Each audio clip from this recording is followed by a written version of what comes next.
Welcome back to the podcast. I'm Will, and I'm joined by my co-host over here, the Greeze.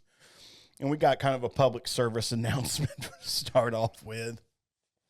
If you go to Edley's Barbecue, and if you're not prepared for a world of hurt, stay away from the Walkin Bird sauce on the wings. We're docile. That's all I can say. There's not much more we can do. Our stomachs feel like they're going to come together in French kiss at the belly button.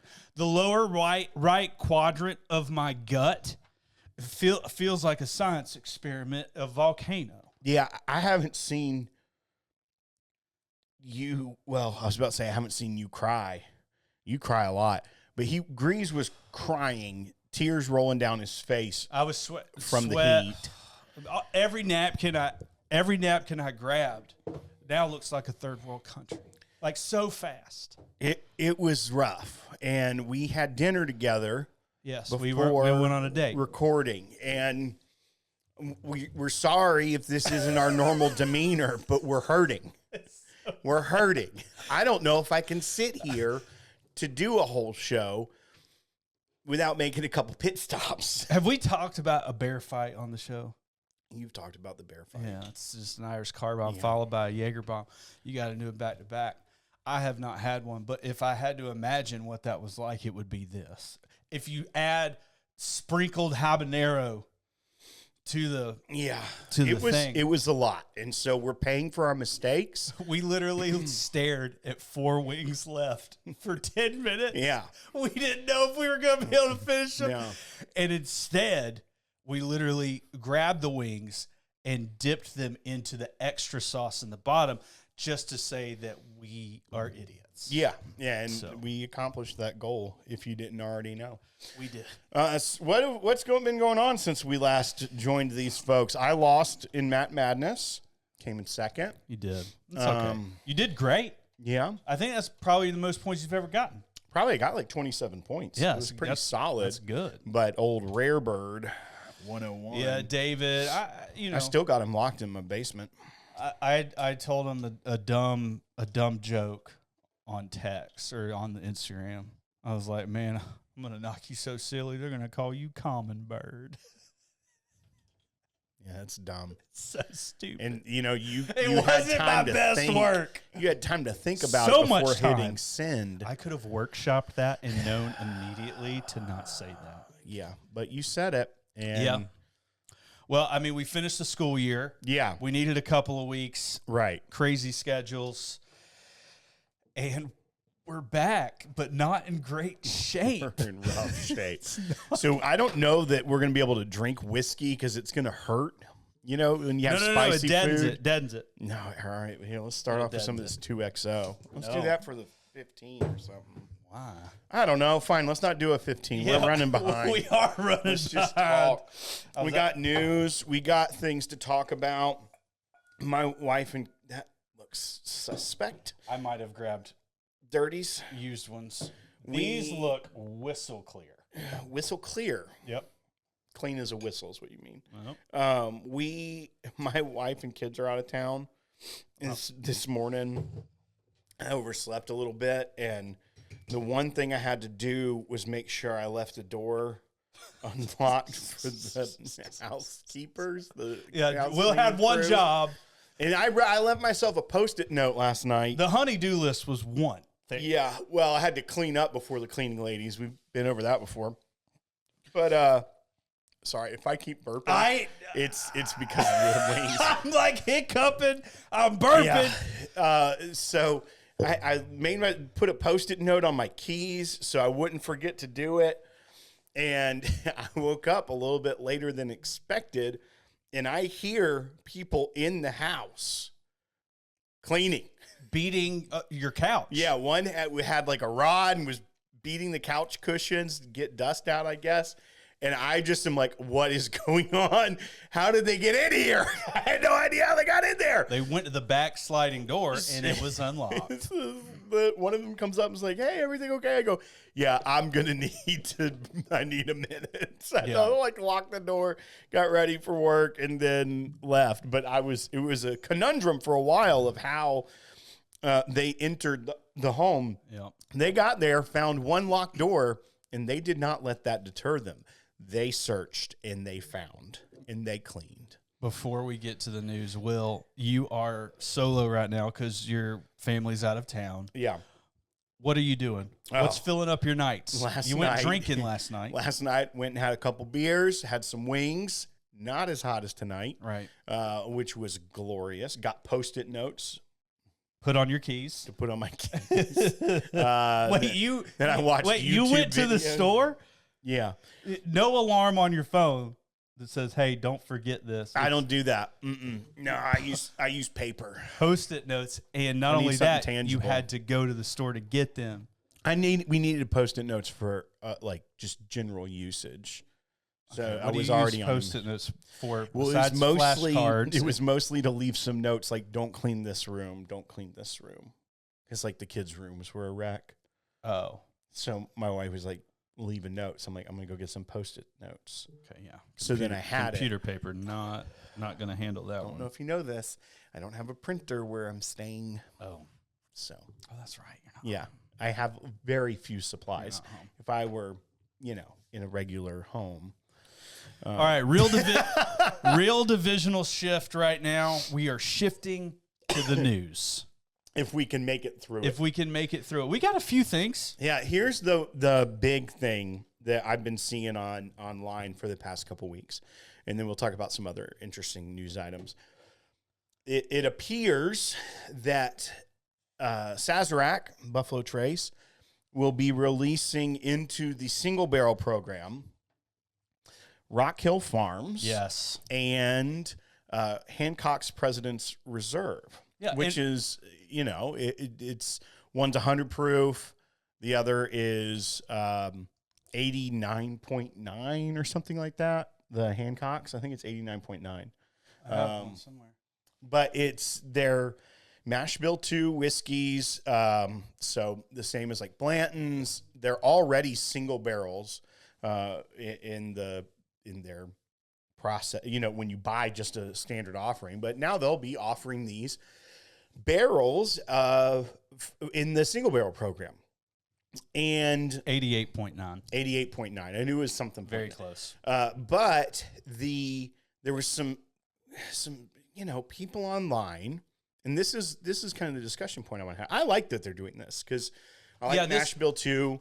I love Rock Hill Farms because it's essentially Blanton's, just 100 proof. I mean, right out of the gate, people were just mad. And people were calling it a cash grab. A cash grab. I saw this happen multiple places where people were like, this is nothing but a cash grab by Sazerac. Now, I understand, adding another Weller line, calling that a cash grab. It's like, okay, the single barrel Weller, the orange label, it's like, let's throw a different color label on it. Why do we need this Change when it a we little can't bit. get it already? Like, make it more expensive. Exactly. So I understand that criticism of them adding to their portfolio when it's still in short supply. I don't understand the logic of calling this a cash grab or Sazerac's so greedy. They're doing this because these are barrels. They're probably kind of like how with the Weller program, you can get, full proof, special reserve, or 107. The only difference is what proof point it's bottled at.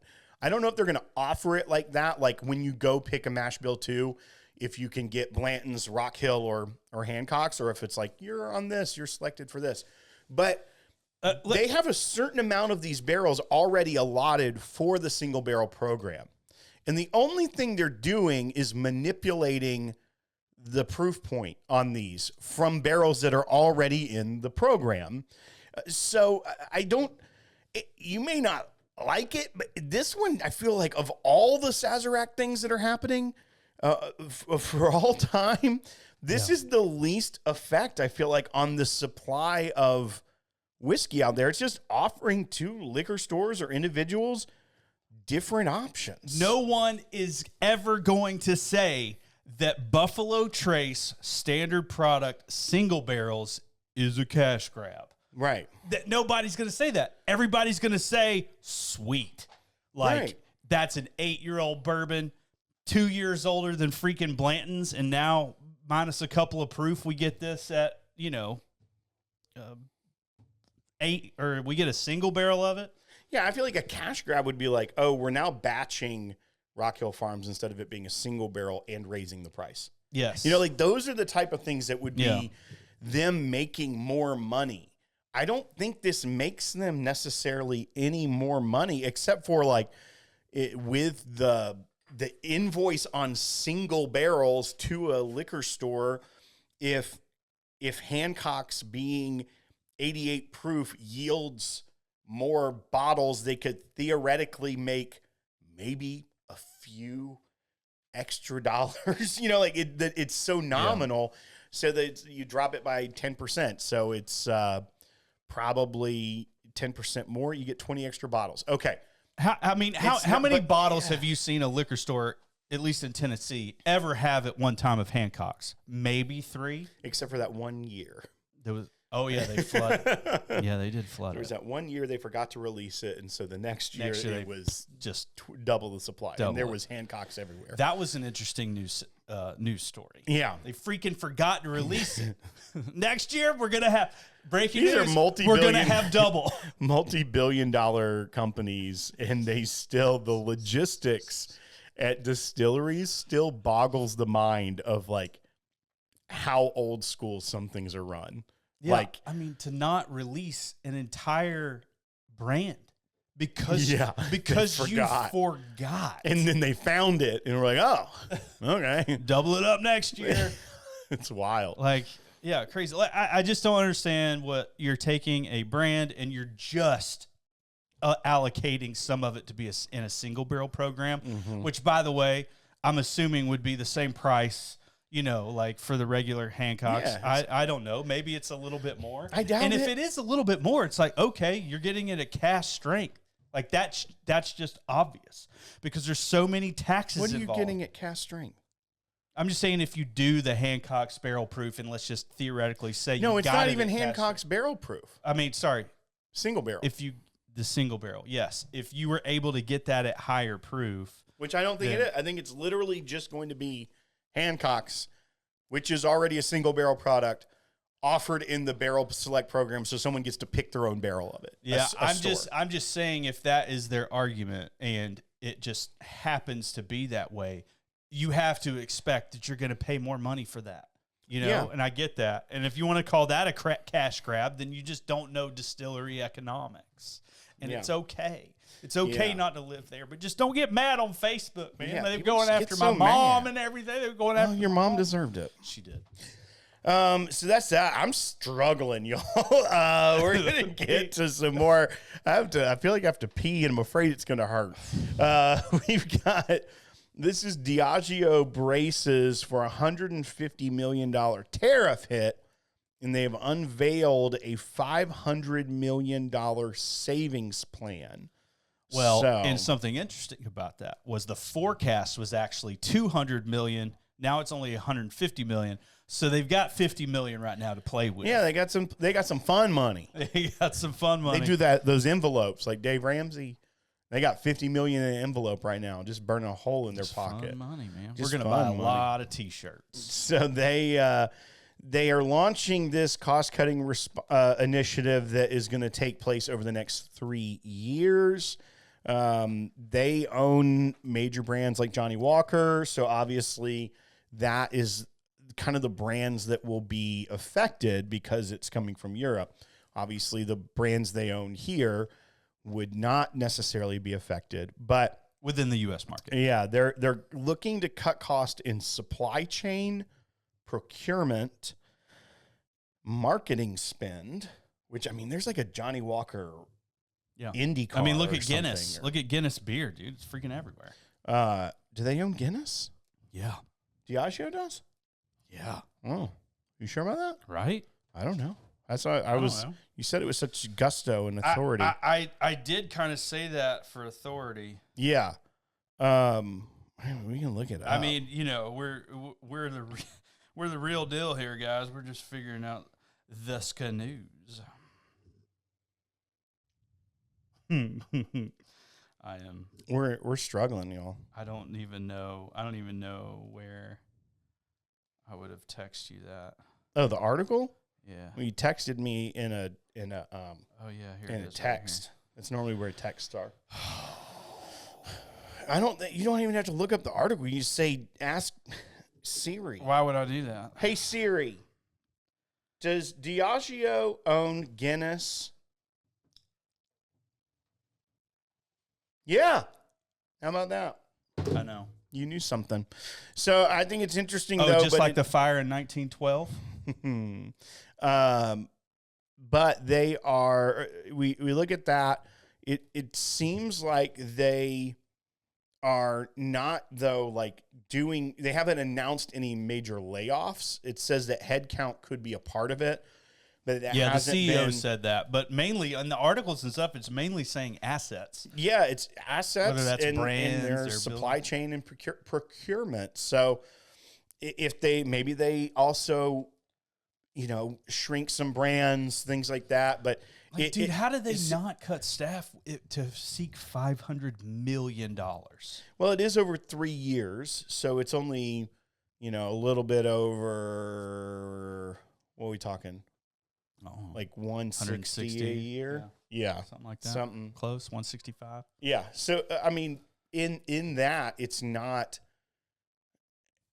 I mean, that's still a lot of money, but it's not $500 million. Yeah, it's not like they got to find $500 million tomorrow.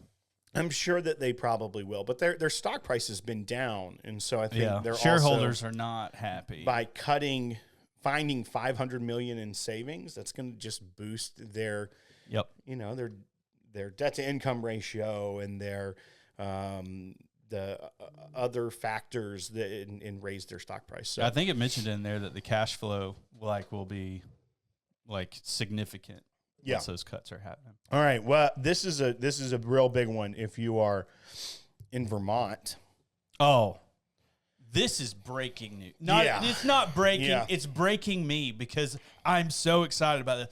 Because one thing that we can take away from COVID and quarantine was the fact that you could go to your local Mexican restaurant and say, I need 6 of these margaritas to go. Yeah, I'd get pitchers. We got pitchers like every night of the week. Yeah, and dude, ours would have these huge cheese queso containers and just margaritas. You get 4 of those. It's fabulous. But Vermont, they've woken up.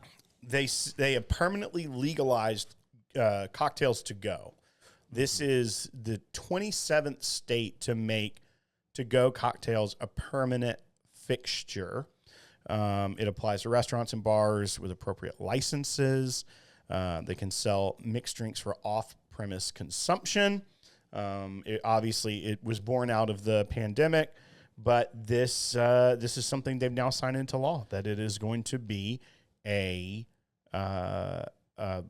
permanent thing. So 27 states and D.C. now allow cocktails to go in some form. Why? We live in Tennessee. Why on God's green? So in Tennessee, by the way, you can drive down the road with an open container in your car. You can't be consuming it. It's all about the consuming of it. So you can just drive down the road with a 5th of Jack Daniels opened up. Now, no problems.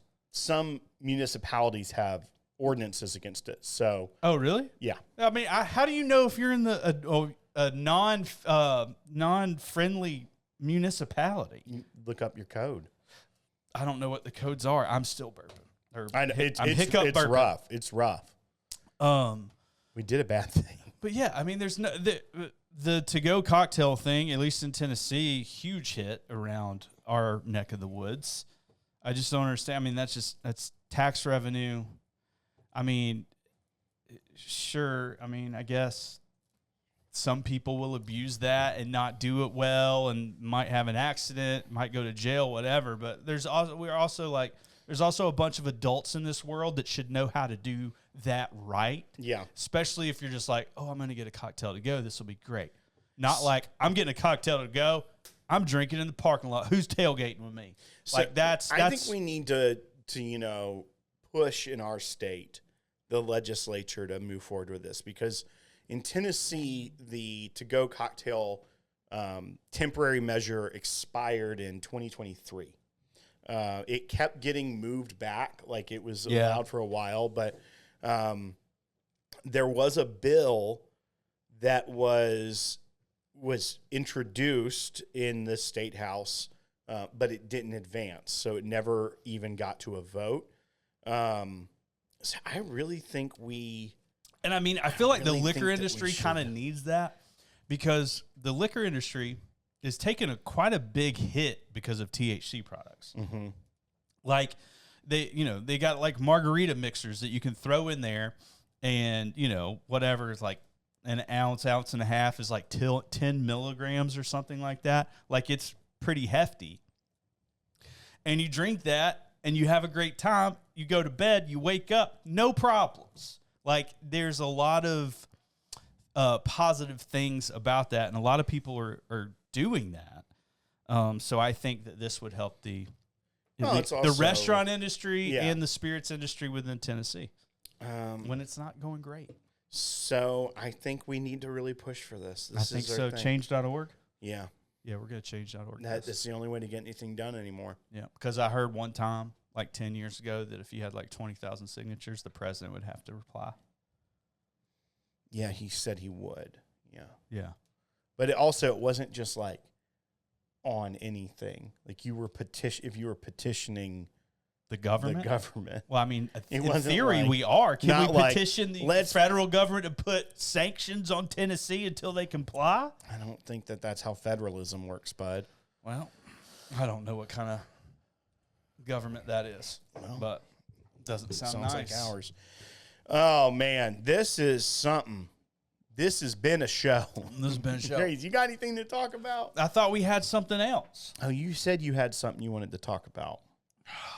This morning, when I called to tell you about me being awoken. That was my massage story. Latest massage story. Yeah, you went and got a massage. My latest massage Was her name Bethany? Or was that a joke? No, I'm pretty sure her name was Bethany. Yeah. How do you know that? You said I got a date with Bethany yesterday I don't think I said that. Yeah. But her name was Bethany, so I said something. And I just don't know the details, and it's weirded me out. All right, so that's what you said. We go in there, and she basically asked me, was like, what, is any region off limits? My gosh, And I was like, no, ma'am. No, I said, what do you mean? And then she started like, do you want your glutes done? And I'm like, I think I know what glutes are. And I was like, yeah, that's fine. Like all this. Basically, I said fine to everything. Then the last thing she said, what about your pectorals? And I look at her and I go, I don't have any. You said that? Yeah. I was like, I don't have any, so I'm good there. And she said, no, it's more like up here. It's more like massage up here. And so that was, and then I will say this. I don't know what part she hit on my butt cheek. Like mid butt cheek. Yeah. But there was something that caused my leg to quiver. She noticed it. Oh no! Oh no! She's like, "Are you okay?" And I was like, "Yeah, I'm fine. What's up?" She's like, "Your leg is shaking. Your leg is shaking." I was like, "Oh, you must be hitting a nerve or something. I don't know." You're like a dog. I go in there to not say anything. When you like scratch a dog on their back in the right place and they start kicking their leg. That's the Grease. He goes to a massage. I literally had a pet talk, Will, on my way in. I'm like, don't talk. All you have to do is be a normal person going to a massage parlor. Nobody talks. I think you just call it I don't know if it's a massage parlor. I don't know. I think massage parlor is a different kind of massage place. I'm 4 massages deep. I'm only 4 deep, guys, so I don't know what's common practice, okay? And I only know that practice, too. Is it a practice? Yeah, I don't know. I don't think so. That seems more medical. I mean, she did do this, like, tried to pop my hip, She's not got a chiropractor? That's what I was like. No. Popping is off limits. Yeah. I should have been like, yeah, I don't need an adjustment today. Yeah. So I tried to not say anything. And honestly, I went in there. But then she threw me a freaking curveball. Is anything off limits? You're like, I don't know. And like they make you sign that form that basically says if you're uncomfortable, leave. If they're uncomfortable, they're going to leave. Yeah. And I'm right out of the gate. I had just signed this thing because apparently I got to sign it every time I go in. You're like, I'm uncomfortable. Yeah. I'm like, well, we're real close. We're in a gray area situation. Man. Gonna need to further look at the evidence. And then so I was like, I'm going to let her talk. What do you mean? And then she was like, you should have been like, is any place off limits? I don't remember anything. Like just respond with what she said. Yeah. Is any area off limits? Is any area off limits? Like, I should have been like, dealer's choice. No, I'm good. You have fun. I'm good. You have fun. Whatever you need to do. Yeah. And then be like, oh, I've never felt this in my life. It hurts all over. Dude, I did hurt. But it was my first deep tissue instead of the Swedish. So we went from like light hands to like just getting in there. Yeah, and she was like, do you want like a medium or a firm? And I was like, I don't know. And she's like, well, they say that I'm heavy-handed. Oh my God. That was the first thing she said. How do you get yourself in these situations? I don't know. Also, every 30 seconds, she would do this. And then sniff right after. Oh, that's gross. And I was like, That's kind of what we were doing at that table, eating those wings. And then only one time did she do this. One time she was working, and then she like does like, oh, you have the flu. Yeah, it wasn't great. I did end up with a headache, but I think it's because I didn't drink enough water. But yeah, I was like, and she's like, one time she was like right above me, dude, and I can feel her breath. Oh, yeah. So like, I was just sitting there like, well, I'm not relaxed. I've got COVID. Yeah, clearly, that was the thing that I love about it, Will, is that my only focus when I am getting a massage, which this is a huge positive, is that I'm laying there and I don't think about anything. Yeah. Like I'm just like I'm just picturing my muscles just moving around and just being like, this is fabulous. Mm-hmm. All except for those pectorals. You couldn't because of the questions, because of the sniffing, because of the coughing, because of the sneezing, all the things. Clearing the throat. Bethany.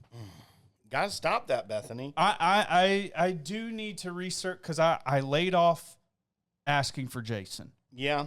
I backed off of that one. I thought it was weird.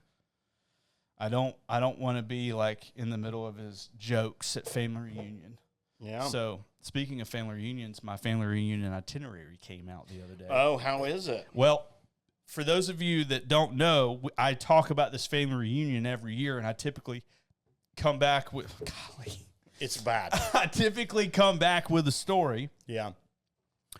A lot of potentials for stories, and I'm talking like major drama stuff. It's already in the works.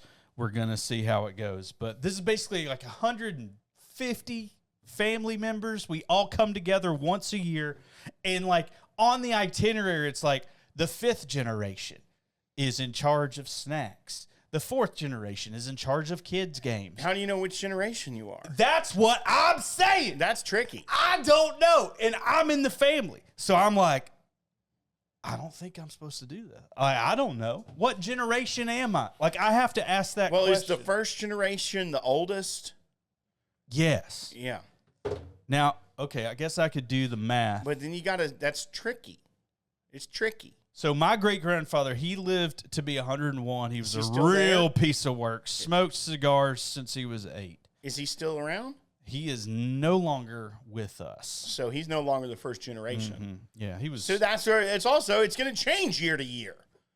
You know, lose generations, gain generations. Well, yes, that's my question. Is it what I need to ask them is like, are they locked in at the 1st generation, or is this a moving scale? Yeah, because it's like what's the oldest generation there? It's basically like reverse your grandparents? School. Is it grandparents, or is there any greats? great grands. Oh, we got some great grandparents in there. Not directly associated with me, but that are coming. yes. So there's some great grandparents. There's old people and young people. So old people, that's generation 1. Grandparent level, generation 2. Well, no, the old people are actually underneath. No, Yeah. great. No, great. You got double greats? No, you don't have double It's greats. just a great. Now there are greats in the family. Well, I mean, they exist, but not Yeah. alive. I mean, you got a couple of families that, didn't nurture their kids well, and they had a baby when they were 16, and then that child, it's down the stream situation because then that child's like, I'm getting married at 16. This is great. Yeah. So yeah, there's a great in there And situation. she's like 65.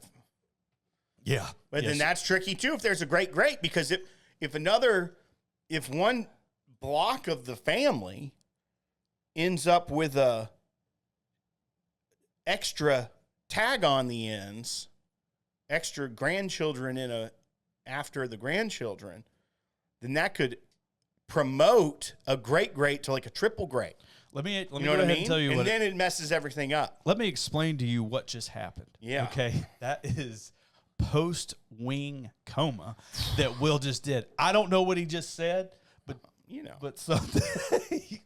Kevin will explain it to us later. He'll be like, Hassel. Kevin's like, I get it, but there was habanero fueled psychosis. He's going to go on the Excel sheet and mark this episode like when Will made no sense. Yeah. Or when Will needed an interpreter. It made sense to me because it probably does to them too, but if a grandkid has a grandkid before anybody else, that creates another generation. Oh, yes. But does it happen on the front end or the back end? Does it then, if you're the great grandparent and you become a great, do you get kicked up into a higher draft class? I totally get this. Yeah. I totally get what you're saying. However, I want you to view this situation like this, okay? I want you to view this as like a line graph of like our economy, like this. And every point of the turn is individual people. So people could be like older and then older and then younger, same pathway, same generation. Okay, so you're just adding one at the tail end. So then it just becomes like the 6th generation. Well, and so the generations are all different colors on that line graph. But you don't get promoted, is what I'm saying. When you become a great grandparent. That's the question I don't know. Like, that's what I need to know. So when Maggie has puppies. Oh, we don't even want to talk about dogs. No, when Maggie has puppies, does your mom become a great-grandmother, great-grand-dog mother? Does she go into generation 2 or does she stick in generation 3? That's the real question. I'm looking out for Mama Grease. Yeah, well, so her Are there promotions? So she goes by in our family as PG. Her initials were PG, Pamela Giesler. Got it. I okay. understand. She spells it like piggy, like Pigi. Yeah. And so it's like hard, whatever. But I will say this. She does go up to Maggie and say, hey, it's your PG. So that alludes to grandmother. Right. Now, she bought one of Maggie's puppies, and that is her daughter. Oh, this just got real Georgia real fast. Yeah, but then she said... Real Georgia But then fast. when she talks to her dog to go come see Maggie, she goes, do you want to go see your cousin? So it's a cousin. Oh, no, she's gaslighting her own dog. Yeah. Well, she calls me the brother, her the Anna the sister, then... Yeah, it's like, you want to go see your cousins? That's my own grandpa. It doesn't make any... It's like the grandfather paradox we talked about at dinner. I have a lot of things. Honestly, my mom and I need to go to a joint therapy session and hash this out. Like family because therapy? There's a lot of questions that I didn't know that I needed answers, and I feel like if we had a moderator, we'd get down to the nitty-gritty of that and bring up some past trauma that we can talk about. Yeah, it sounds like a real smart thing to do. All the cool kids are. I think therapy's a great idea. All right. You know, all of our generational parents need to go to therapy. Okay. Can everybody out there that's watching... Every third generation. Or the first generation. I don't know. Depends on where you're at. Y'all go to therapy? You freaking baby boomers? Y'all go to therapy? Okay? We do. You know what I mean? Like, it's okay. Like, we don't think less of you. But go to therapy. Cool. Public service announcement. I'll take you. This episode brought to you by BetterHelp. BetterHelp, yeah. All right, that's going to do it. We were drinking Wild Turkey 12 year from Japan. We didn't really do much of that because our brains are hurting. So it's pretty cool. It's a buy. I like it. Oh, it's got tons of character, but it's so mellow. Yeah, I'm excited about that 8-year 101. Yeah, that they had them near us, and I got. They did? Yeah, I got a tip on it, but I wasn't able to make it out. Well, it's going to be a thing, like a regular. Yeah, it's going to be a snap. Yeah, I wasn't too worried about it. All right, folks, that's going to do it for this week on the podcast. We're going to go get some Tums and sit in a bath of mayonnaise. We don't know Jack.